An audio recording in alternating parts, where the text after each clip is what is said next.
Bienvenue à tous, merci de nous rejoindre pour ce point de l'actualité sur RTI 1. Conseil des ministres aujourd'hui, mercredi 5 février. Le Conseil a donné son accord pour le recrutement de 5000 jeunes diplômés qui vont être formés dans les CAFOP. L'ouverture des inscriptions a été fixée au lundi 10 février prochain. Ce recrutement a pour objectif de combler le besoin d'enseignants dans le préscolaire et dans le primaire. Du ministère de l'Éducation nationale, de l'enseignement technique et de la formation professionnelle, le Conseil a adopté une communication relative au lancement officiel du concours d'entrée dans les CAFOP, session 2020. Dans le cadre de la politique de l'éducation de masse du gouvernement, qui vise notamment la scolarisation totale des enfants de 6 à 16 ans, de nombreuses infrastructures scolaires ont été réalisées ces 2 dernières années dans toutes les régions du pays, occasionnant un besoin important en personnel enseignant du préscolaire et du primaire. Aussi, un recrutement exceptionnel a été effectué en 2019 à la faveur du PS-Gov. Dans cette dynamique, le Conseil a donné son accord pour le recrutement de 5000 jeunes diplômés du BPC qui recevront une formation initiale dans les CAFOP.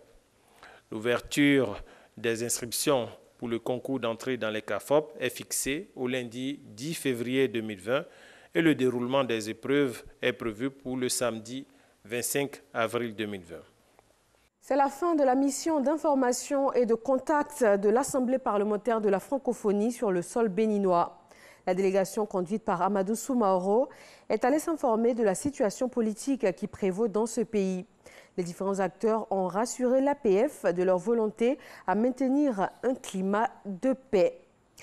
Eux se sont réunis dans la capitale économique ivoirienne. 6 États membres de la CEDEAO ont décidé de la mise en place de 2 instruments afin de sécuriser les échanges liés au commerce de l'énergie. Il s'agit aussi d'accroître les échanges transfrontaliers d'énergie électrique entre eux. Au terme des travaux, une délégation ministérielle de ces 6 pays a été reçue par le Premier ministre ivoirien Amadou Gon Coulibaly.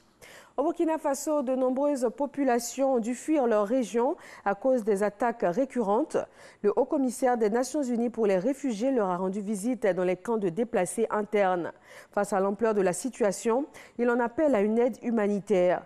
Le pays enregistre aujourd'hui plus de 600 000 déplacés internes et il faudrait mobiliser au plus vite 300 millions de dollars pour venir en aide aux 900 000 personnes en situation d'urgence dans 5 régions du pays. En Guinée, la présidence a annoncé hier soir que le scrutin serait couplé à un référendum constitutionnel. Un décret appelle au couplage des scrutins législatifs et référendaires le 1er mars 2020. Depuis la mi-octobre, le Front national pour la défense de la Constitution, une coalition de la société civile et des partis politiques de l'opposition, organise des manifestations contre cette profonde modification de la Constitution guinéenne de 2010. Et puis aux États-Unis, pour terminer, selon les résultats encore partiels, Pete Buttigieg a remporté le caucus de l'Iowa, première primaire démocrate dans la course à la présidentielle. Le jeune homme crée ici la surprise en prenant l'avantage d'une courte tête sur le sénateur Bernie Sanders. Les résultats finaux pourraient différer, mais pour l'instant, aucune certitude sur la date de leur proclamation en raison d'un bug informatique survenu lors de la compilation des résultats. Et voilà qui met fin à ce flash d'informations. Merci de l'avoir suivi. Retrouvez tout de suite l'information dans nos régions et le journal, ce sera à 20 h. Je vous dis à tout à l'heure.